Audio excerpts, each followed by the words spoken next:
Elizabeth's reign spanned from the height of the British Empire to the age of the smartphone.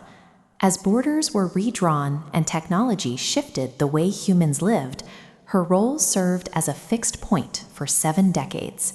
She met with 15 British prime ministers, visited more than 100 countries, and became one of the most recognized public figures in history. Yet, looking back at her birth in Mayfair in 1926, she was never the primary focus of the crown. As the niece of the heir to the throne, Princess Elizabeth was third in line, expected to lead a relatively private royal life. The woman who would eventually become the longest reigning monarch in British history was a child who was never expected to wear the crown. That trajectory shifted in 1936. Her uncle, King Edward VIII, sparked a constitutional crisis by intending to marry an American divorcee, Wallis Simpson. Because the government and Commonwealth leaders opposed the marriage, Edward was forced to choose between his personal life and the throne. He chose to abdicate.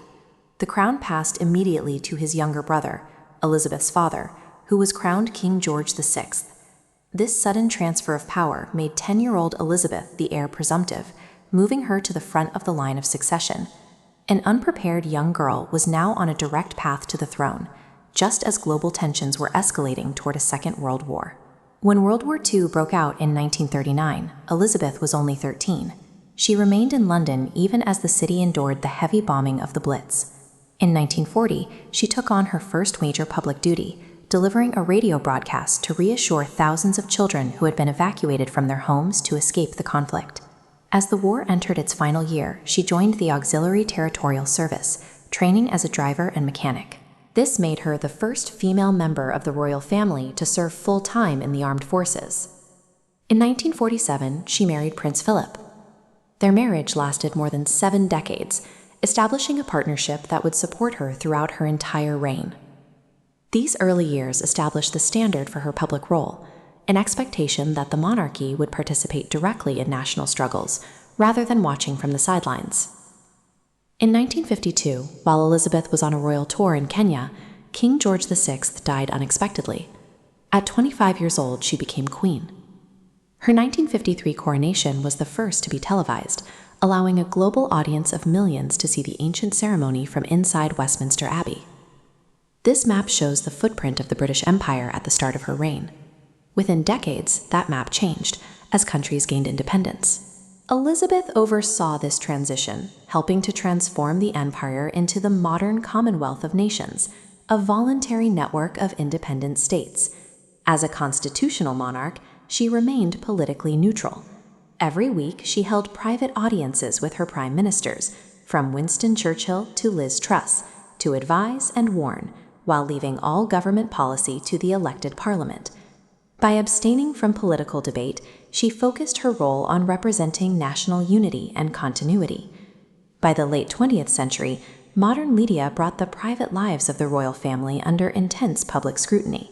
In 1992, which the Queen called her horrible year, several royal marriages collapsed, and a major fire caused extensive damage to Windsor Castle. In August 1997, the death of Diana, Princess of Wales, in a Paris car crash triggered a wave of public grief that initially caught the palace off guard. The Queen initially remained at Balmoral with her family, adhering to traditional royal protocol, but the public began to view her silence as a lack of empathy. In a rare move, she returned to London to deliver a televised address honoring Diana and acknowledging the nation's sorrow. This decision to prioritize the public's emotional needs over rigid protocol is widely seen as the moment she restored confidence in her leadership during one of the most scrutinized periods of her life. The monarchy adapted to the digital age, eventually celebrating her historic Platinum Jubilee in 2022 to mark 70 years on the throne. Her final years were marked by personal loss, specifically the 2021 death of Prince Philip.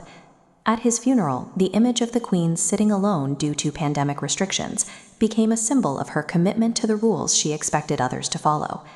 Queen Elizabeth II died on September 8, 2022, at the age of 96. Her state funeral was attended by leaders from around the world. The Elizabethan era ended as her son, King Charles III, immediately succeeded her. In a century defined by rapid change and global upheaval, her most significant contribution was not a policy or a law. It was her role as a constant, unwavering anchor for 70 years.